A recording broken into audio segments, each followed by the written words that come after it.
In this lesson, we will learn how to explore the biblical call for offering the first fruits, avoid giving God leftovers, and commit to give God the first and best in everything we offer. Our daily Bible verses provide us with a helpful framework for bringing the first fruits of our lives to God.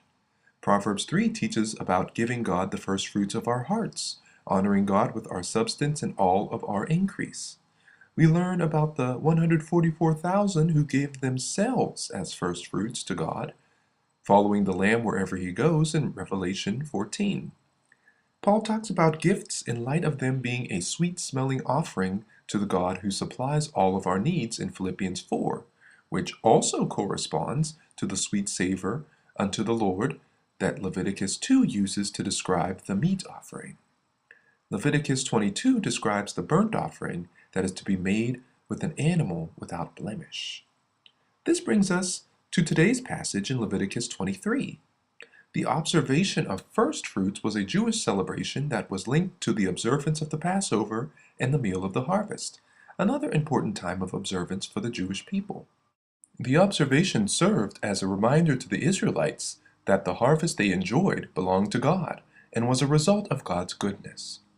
The significance of these observances is traced back to God's provision of the temple during their exodus from Egypt.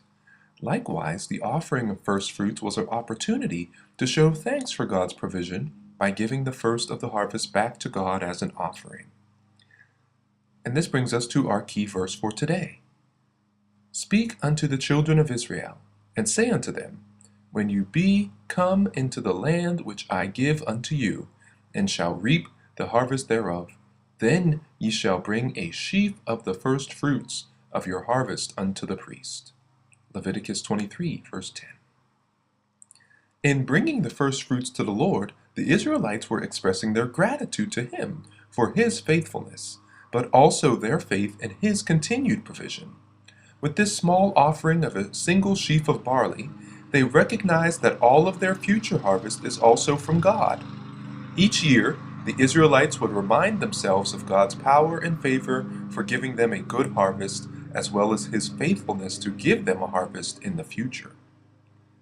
The day the sheaf is waved, a male yearling lamb without blemish is offered as a burnt offering. Most offerings to the Lord demanded an unblemished animal. The Lord deserves honor, and we have to give Him the most precious offering. Following this sacrificial language, the New Testament presents Jesus as the Lamb of God who takes away the sin of the world, and as a lamb without blemish and without spot. A burnt offering atones for the worshipper's sins and restores fellowship between a sinner and a holy God. The grain offering is a sign of dedication to God.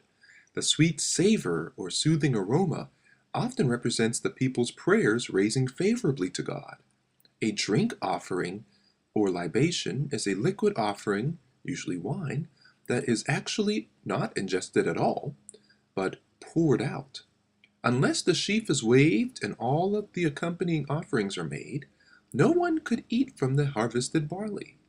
Once the Israelites settle in the land, the most important thing for them to remember is that the whole land is God's, and so they cannot enjoy the harvest without first giving God a portion. The Israelites were required to embody the same love God has for the poor and foreigners in society, not to ignore them or hoard their crops.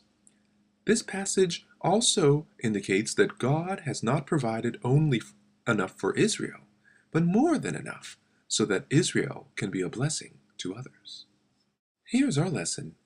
Our everyday needs can sometimes become obstacles for expressing gratitude to God for His blessings and provisions in our lives. How often do we let paying the bills, buying necessities, and splurging a bit on ourselves take priority over thanking God for our finances and giving cheerfully back to Him through tithes or generous and sacrificial offerings? God's demands for the Israelites are what He also expects from all of His children. As provider of all that we have, God is pleased when we consciously remember His provisions and gratefully display our gratitude in giving. He is especially pleased when we teach our children and family to do the same.